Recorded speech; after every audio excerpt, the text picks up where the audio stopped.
Boas tardes. Boa tarde. Perdona a pregunta, que andas a facer? Comprobando unhas imaxes que gravei.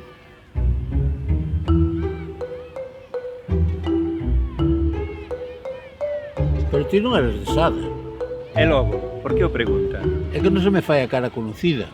Eu son o que din vostedes un venidero. Todos somos algo vinideros. E logo, vostede tampouco é de Sada? Son de Sada. Nací en Riobao, emigrei e volvín. Semella que tivo unha vida intensa. Eu teño moitos anos e teño moitas anécdotas de contar.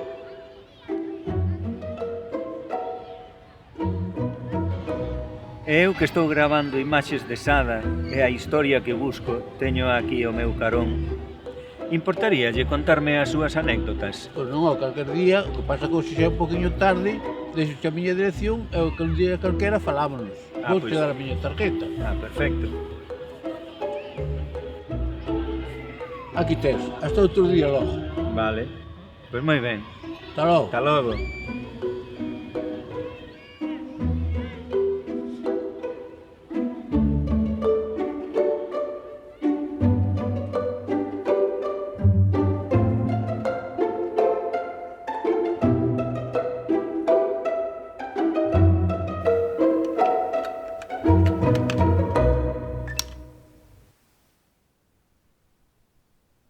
Vale, isto xa está preparado. Pois xa podemos empezar. Cando queiras. Vostede díxome que naceu no ano 1927. Eu nací en Riobao o 14 de julio de 1927. Éramos 5 irmás, aunque un morreu de pequeno que eu non conocí. Por certo, teño aquí unha foto que onde estamos os 4 irmás.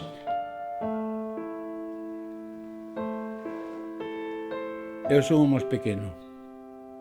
Eu non conocía meu pai porque cando nací meu pai estaba en Estados Unidos, que por certo formaba parte da xunta directiva da Asociación Sada e Xos Contornos. Recordo cando era pequeno, debía ter 4 anos aproximadamente, fui a unha escola que era, chamaban a Recha, que era unha millar viúda, que vivía ali na tenencia. E despois, cando cumplí 6 anos, entrei na escola de Sada e Xos Contornos. Entrei na aula de Doña Consuelo, que aí era unha aula que estábamos os rapaces e as rapazas xuntos, aunque separados por un corredor, hasta que cumpríamos 7 ou 8 anos, dependía tamén se aprobabase nos cursos tal para pasar as outras aulas. Daquelas mulleres iban para unha aula de mulleres solas e os homens para unha aula que era de don Severino, os homens solos. Por certo que era unha escola laica, ali non se daba religión, non había reglas de pejar nas uñas, nin pejar ali os profesores. Si, eu creo que si sabían os directivos que facían eso, xa o botaban fora, porque aquilo toda era amabilidade. Cando estábamos na escola, fomos a inaugurar o puerto de Sada, debeu ser no 36, a principios do 36 debeu ser. Estaba o que era alcalde daquele entonces de Sada, o Antonio Fernández Pita, a máis o cura de Sada, don Juan Villanueva. E acórdome que fixeron un buratiño na rampa, que era onde viñan a descargar o peixe, fixeron un burato e botaron monedas a máis a bandeira da República, e taparon ali con cemento moi tapadinha.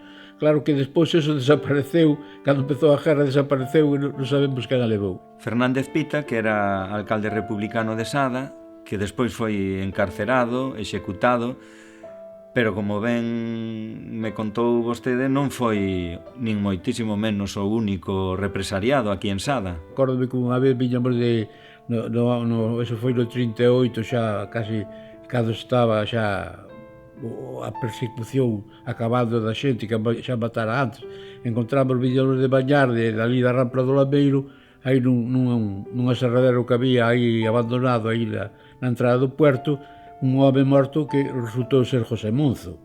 Pero non é só José Monzo, que antes habían aparecido Antón Picallo, Antón Suárez Picallo, Carballeira, Prego, o Gerpe, o pintor, eu que sei, 4 ou 5 homens de Sada, cada un polo seu sitio. Vostede contábame que antes da guerra estaban preparándose para reencontrarse co seu pai en Estados Unidos. Pois sí, estábamos esperando justamente que meu pai, que meu irmán, entrara na mili, porque tuvo que se presentar justamente voluntario para a mili, que eu creo que tiña 19 anos cando se foi, que non lle pertenecía, e cando se foi, levou-nos Suárez Picallo, Ramón, porque veo pasar uns días a Beloi, e de paso que iba para a Coruña nun coche de punto, ou sea, nun coche de alquiler de Sada, foi hasta a Coruña e da Coruña a Madrid. Meu pai, meu irmán despois, claro, morreu xusto na guerra, nun ataque aéreo que había en Teruel.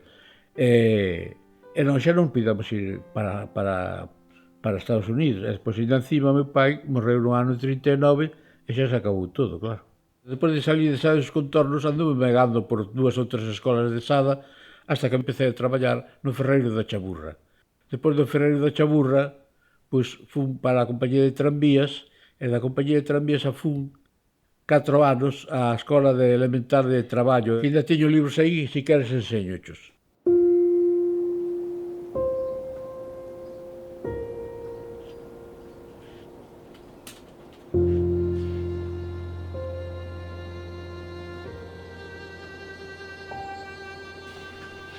Estábame contando, Jesús, que foi a estudar a Escola de Traballo da Coruña. Pois efectivamente, que aos pouco tempo de estar eu na compañía de tranvías, houve unha beca para produtores e eu tuve unha suerte de que me tocou unha. Traballando ali na compañía de tranvías uns cuantos anos, que ademais eu na compañía de tranvías pasei por todos os sectores. Empecé traballando de ajustador, pasei po taller de abominado, despois pasei polos tornos, estuve soldando. Nese tempo non todo era estudo e traballo. Pois, nosotros, claro, nesa época, nos anos 40, pois foi cando fixemos o Rayo, entre dous equipos que había Sado, daba o Rayo, xuntámonos e fixemos un equipo de fútbol que se chamou últimamente Rayo. E así pasábamos o tempo xogando ao fútbol, e divertíndonos nos bailes, íbamos á terraza, ao moderno, e íbamos á playa, facíamos danzas de arcos, que fixemos un ano, esa fixamos un ano só, a danza de arcos. E por aí andábamos facendo gamberradas, tomando uns vasos de viño antes de ir para o baile para ir un pouquiño en tono, e así pasábamos o tempo. Nese tempo tamén presenciou un naufraxio nunha procesión marítima. Pois sí, agora estou me acordando tamén dunha desgracia que houve en Sada, nos anos 40, 46, 47, non me acordo ben, que eran unhas festas do de agosto ou do Carme, sei que non me acordo moi ben cando era. Eu sei que un barco de Puente Deume, que viña cargado de xente, tropezou na pera na pulgueira e caeu, dou volta ao barco completamente dun lado. E o xente ali caeu toda a xente ao mar, e varios mariñeiros de Sada que iban nos outros barcos, tiraronse, Juan Pluma, bueno, unha cantidad así de xente nova de Sada, e salvaron a moita xente, pero claro, eu creo que morreron 3 ou 4 homes de Puente Deume, foi unha desgracia claro. E no 53 chega a emigración. Pois sí, eu emigrei no 53 para Uruguai, levaba un contrato ficticio que emigrei, porque claro, aquí eu quería me casar, xa levaba uns anos de relación con eu xa a miña muller, e queríamos casar, claro, o sueldo non daba para tanto, entonces fixerme un contrato e fun para Uruguai. A primeira vez que fun en tren foi cando fun para Vigo, que embarquei nun barco italiano que se chamaba Castel Felice. E cheguei ao Uruguai cerca de uns días antes de Nochebuena. Estábamos esperando ali uns amigos no puerto, buscaron ali unha pensión, e ali estuve nesa pensión 15 días ou 20 días. Despois encontrei traballo ali no talleres Brooklyn, que se chamaba, e ali estuve traballando 10 anos. No 55, que xa eu había facido unhas perras, caseime por poder, eu caseime o 10 de marzo do 55. En octubre, o 10 de octubre, chegou Manola a Montevideo. Malia estar en Montevideo, vivía Galicia con intensidade. Pois eu ali no Uruguai pertenecían a 3 sociedades, ao Centro Gallego, a Casa de España e ao Centro del San. Pero nos anos 56 ou 55 fun ao Centro Galego porque foi Suárez Picar a dar unha conferencia ali, estuve falando con el, justamente pregunteille por meu pai e máis por meu irmán, a ver como sabía ele, do meu relato de meu pai, claro, que fora o enterro de meu pai, e que o meu irmán que morrera na guerra. E no ano 63, de volta para Sada. O 13 de junio do 63. É que empezamos a traballar, empecé a buscar outra nova vida, pero eso xa é outra historia para contar noutro momento.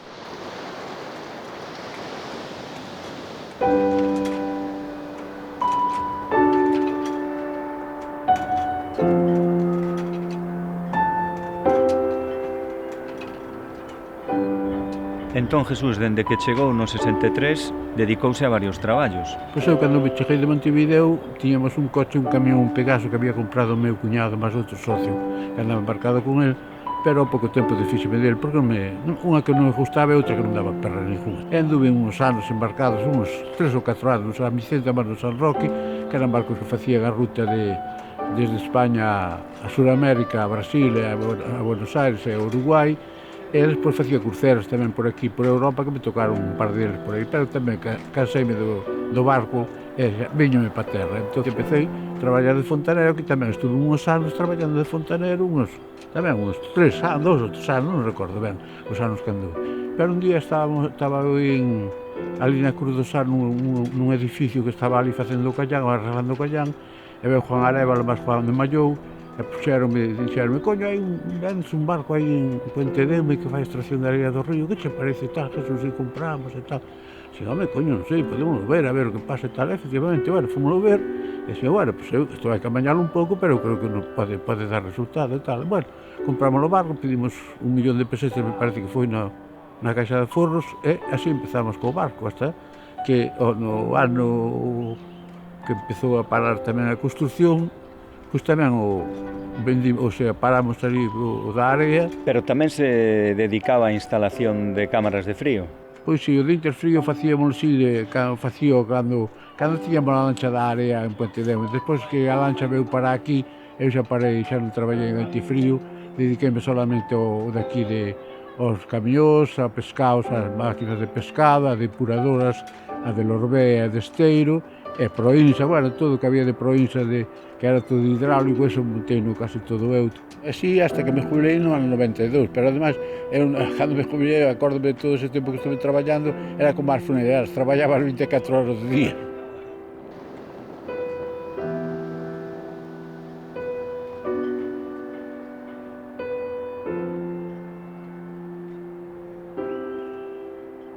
Jesús, pero tamén sigue participando na vida cultural e política de Sada.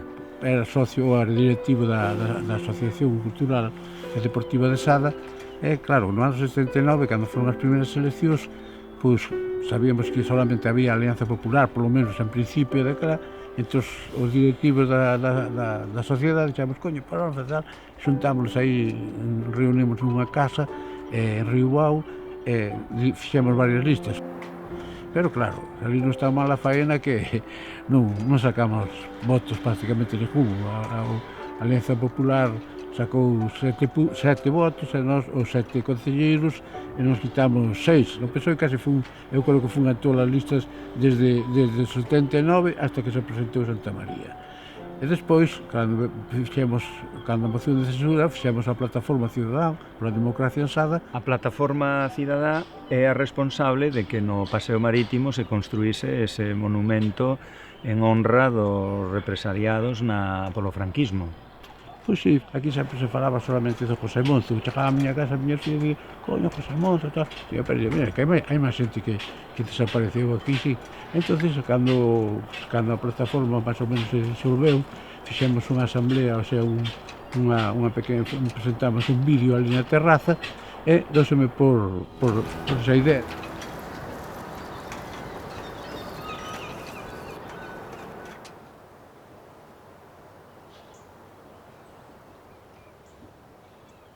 Aquí, por parte de mí, está miña nai e máis miña tía, que están nese nicho que está aí arriba, e despois por meu pai, que morreu nos Estados Unidos, en Astoria, e meu irmán Ricardo, que morreu no frente de Teruel, que era aviador, que ese sí non sabemos efectivamente onde está. E despois está a familia da miña muller, que tamén está toda enterrada aquí. E se queres, agora tamén, que nosotros facémoslle a Suárez Picallo, a asociación Ramón Suárez Picallo, facémoslle sempre os 30 de outubro, facémoslle unha ofrenda floral que todos os anos vimos aquí a facela. Se queres, ese onde está. Pois aí a tes. En que ano trouxeron as cinzas? Pois no 2008.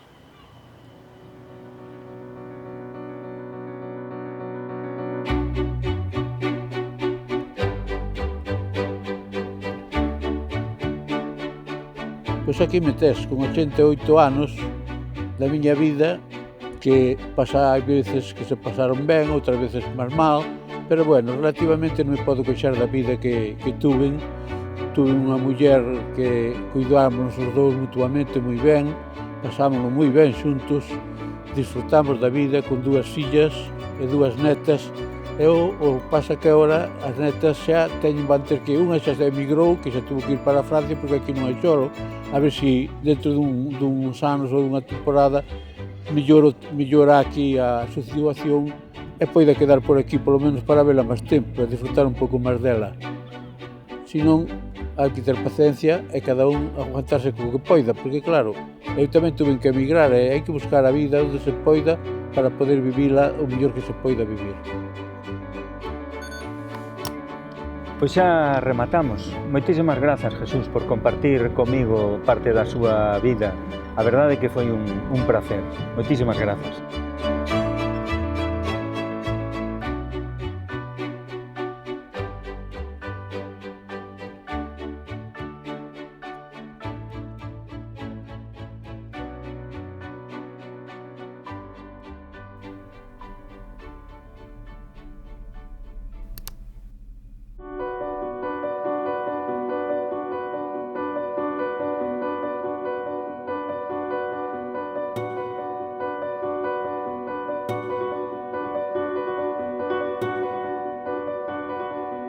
As persoas atesouran historias e anécdotas que debemos coñecer de primeira man. Xunto cos grandes personaxes da historia, son as persoas humildes, sinxelas, honestas, traballadoras, comprometidas, as que construíron o que agora temos. Jesús, como tantos outros, constitúe parte importante da humilde grandeza do noso. Recuperar esa esencia, o cerne dos sermos galegos a través da palabra, é o obxectivo deste proxecto.